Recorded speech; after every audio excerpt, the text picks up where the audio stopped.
Evidentemente usted ya se pudo dar cuenta que en esta noche no está nuestra compañera Sandy Monroy, le mandamos un saludo allá a casa donde está, pero Axel Cardona está ayudándonos en esta noche también con su gran análisis. Y vamos al tema directamente porque esta plataforma de la cual estamos hablando para conocer la ejecución durante la pandemia, ¿qué es? En primer lugar, déjeme decirle que es la herramienta digital llamada Tablero de Control Estado de Calamidad COVID-19. Además, Axel será administrada por el Ministerio de Finanzas Públicas por medio del sistema de contabilidad integrada denominado SICOIN.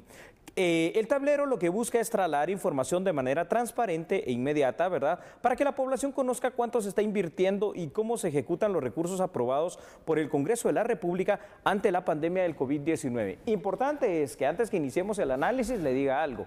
Hay 3 grandes programas que el gobierno está ejecutando de ayuda social para las personas en esta pandemia, ¿no? Para aquellos que se les ha suspendido el contrato, lo del bono familia y lo de la caja con alimentos. Ahora, la cuestión es que estos 3 programas se resumen en 14 millardos de quetzales, por lo cual la ejecución transparente es algo vital, Axel.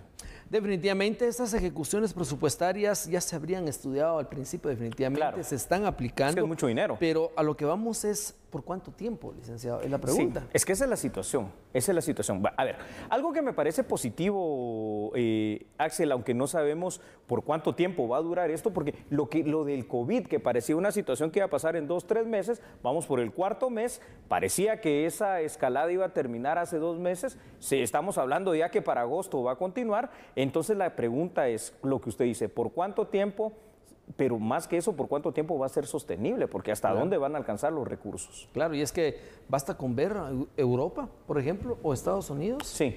Algunos países ya van por la segunda ola de contagios. Guatemala, España ya empezó. Guatemala se está encaminando a los puntos o los picos más altos. De la primera. Entonces, lejos de pensar en una nueva normalidad, hay que empezar a accionar y a acatar las disposiciones y sobre todo ir pensando, como dicen también muchos economistas, ir visualizando realmente cuál es la capacidad de Guatemala para poder empezar desde ya a reactivarse económicamente, pero desde los puntos de vista respetando protocolos sanitarios. Eso es lo esencial. Eso definitivamente va a ser importante. A mí lo que me parece vital en este momento, Axel Cardona, es lo siguiente, es decir, tenemos esos 14 millardos distribuidos en estos programas, pero la población necesita saber específicamente en los 3 programas, ¿cuántos son los rubros? ¿En qué se está gastando? ¿Cuál es la ejecución? ¿Y cuánto de este dinero todavía queda? Entonces, si esto va a ser público y va a ser actualizado, como dice el gobierno, cada 24 horas, esto me parece altamente positivo, porque la información pública, el derecho a la información es un derecho humano. Claro. Más que un derecho humano, nosotros como guatemaltecos tenemos derecho primero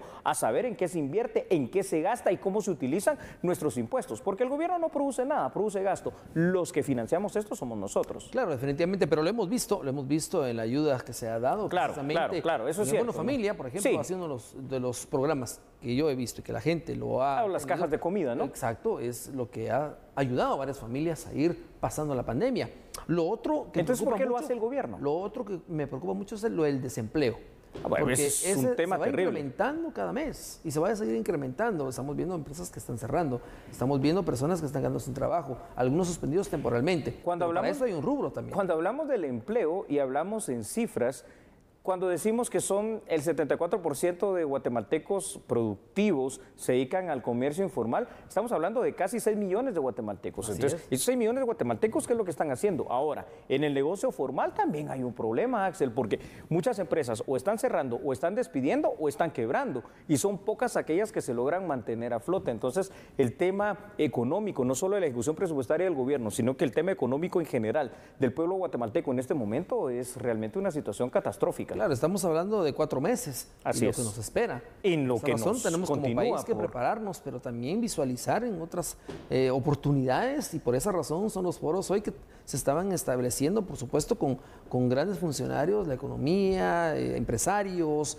finanzas, para poder ir visualizando eso, un panorama más claro para estar ya más ecuánime a la situación, a la necesidad. Y para ser más claros, nosotros también aquí en A la Medida hemos preparado más datos, Axel. Claro. Y estos datos que usted va a ver en casa en este momento en pantalla, por favor le pido que los comparta con los televidentes. Veamos en este caso específicamente, ya se puede acceder a esta plataforma por medio de la página del Ministerio de Finanzas. Específicamente estamos hablando de la página minfin.gov.gt.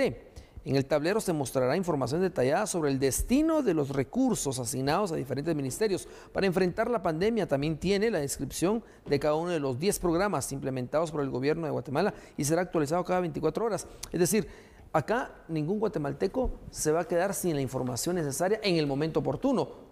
Cada día se va a estar actualizando. Usted cada día va a tener acceso a eso. Pero ¿qué pasa en otros países? No se publica eso. Guatemala lo está haciendo. Guatemala lo está haciendo. La pregunta es, ¿podremos confiar en esta información? Asumiríamos que sí, ¿no? Porque esto es lo que debe pasar. Pero de lo contrario, también el guatemalteco tiene derecho. Bueno, por lo menos aquí va a tener no solo el derecho, sino que va a tener la posibilidad de la fiscalización. ¿Por qué? Porque no podemos confiar solamente en la fiscalización del ente rector de esto, que es la Contraloría General de Cuentas. La fiscalización y el control ciudadano es uno de los grandes derechos que tal vez el ciudadano guatemalteco no ha logrado ejercer. ¿Y eso quién lo tiene a su cargo? Lo tiene precisamente el pueblo como tal. Ahora, la pregunta es cómo hace, ¿verdad? Para exigirle a los gobernantes. En teoría, al menos en la teoría, Axel, cada uno de nosotros tiene representantes en el Congreso de la República que sí tienen esta función fiscalizadora a quienes podemos acudir. Pero lo que pasa es que en la práctica, Axel, hay que ser muy claros. Se va al Congreso y no se encuentra este eco por parte de los ciudadanos.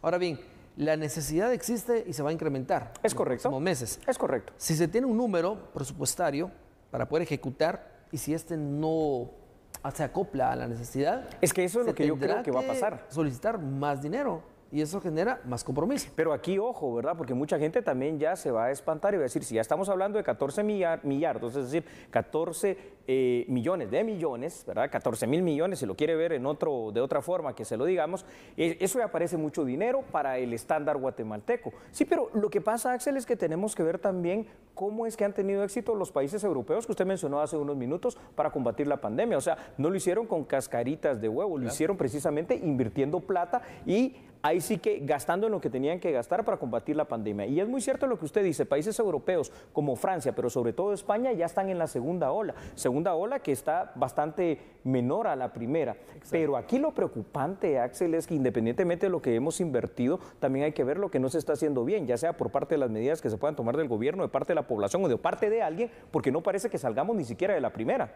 Definitivamente, y lo vemos en el comportamiento de las personas. Muchas veces no acatan las disposiciones, muchas veces no están respetando las restricciones. Es correcto. Y después nos preguntamos, ¿por qué tantos casos? O nos preguntamos, ¿por qué tanta muerte? Pero no hacemos un análisis de nuestra actitud como guatemaltecos. Podemos ver la situación y pensamos que tal vez va a pasar en un mes, pero veamos México. México, imagínense, empezó con sus fases de reactivación y tuvo que dar marcha atrás. Así es. Porque México, estando en la situación más complicada, en los picos más altos de la pandemia, estaba ya estableciendo fases de reapertura. Y es algo que hay que analizar, y ya lo decía el presidente de la República. Por esa razón, esta semana y la próxima serán fundamentales para poder ir analizando el estudio de cómo se pueden reactivar esas alertas roja, naranja, amarilla y verde. Todos quisiéramos estar en la verde, pero hay que tener la claridad, también la realidad del caso. Nos quedamos con esa reflexión. Hay 9 departamentos complicados. Sí, por lo menos 124 municipios al menos espera que este domingo pues ya pasen a esa alerta verde. Pero